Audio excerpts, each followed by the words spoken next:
এসব দেখছেন জাতীয় নাগরিক কমিটির পক্ষ থেকে এবং দেশনায়ক তারেক রহমানের পক্ষ থেকে সাধারণ মানুষের মাঝে ঈদ সামগ্রী, ঈদের খুশির ঈদের বস্ত্র বিতরণ করা হচ্ছে।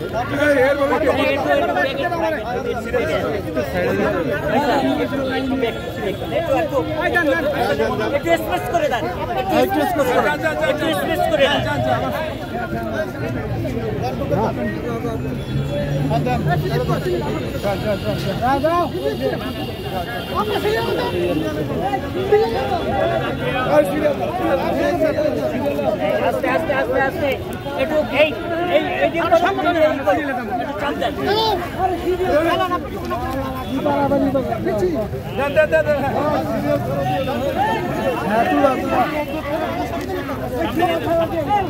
দেশনায়ক তারেক রহমানের পক্ষ থেকে কিন্তু এখানে ঈদ সামগ্রী বস্তু বিতরণ করা হচ্ছে। পক্ষ থেকে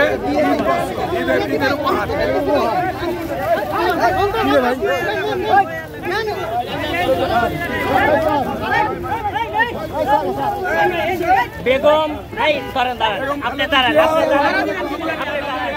বেগম খালেদা জিয়া এবং তারেক রহমানের পক্ষ থেকে বাংলাদেশ নাগরিক পরিষদ কর্তৃক ঈদ উপহার পাঞ্জাবি প্রদান করা হলো। ইনশাআল্লাহ ইনশাআল্লাহ ইনশাআল্লাহ।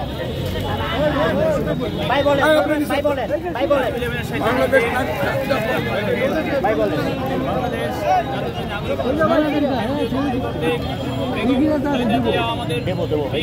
আচ্ছা, এটা ওদিক দিয়ে লাইনটা দেন, ওদিকে চাপান, লাইনটা চাপান আগে।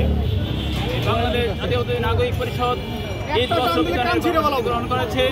ইতিমধ্যে আমরা প্রায় কয়েকশো কাপড়, পাঞ্জাবি এবং লুঙ্গি বিতরণ করেছি এবং আপনারা যাতে ভালোভাবে গরিব দুস্থ মানুষ ঈদ ভালোভাবে কাটাইতে পারে, উদযাপন করতে পারে, সেই লক্ষ্যে আমরা এই উদ্যোগ নিয়েছি। কারণ জনাব তারেক রহমানের নির্দেশ মাঠে মাঠে গিয়ে কর্মীর সাথে দেখা করা, ইফতার করা, মাঠে বসে এবং জনগণের সেবা করা, জনগণের দ্বারে করা, এই উদ্দেশ্যে আমরা আমাদের এই কর্মসূচি করছি। সকলকে ধন্যবাদ।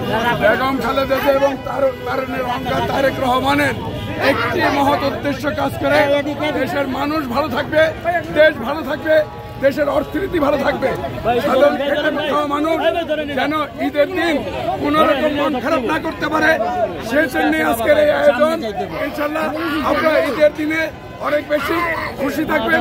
এই জন্য বাংলাদেশ জাতীয়তাবাদী দল এবং সর্বস্তরের নেতা কর্মী আপনাদের পাশে আছি এবং ইনশাল্লাহ নাগরিক পরিষদ পাশে আছে এবং থাকবে।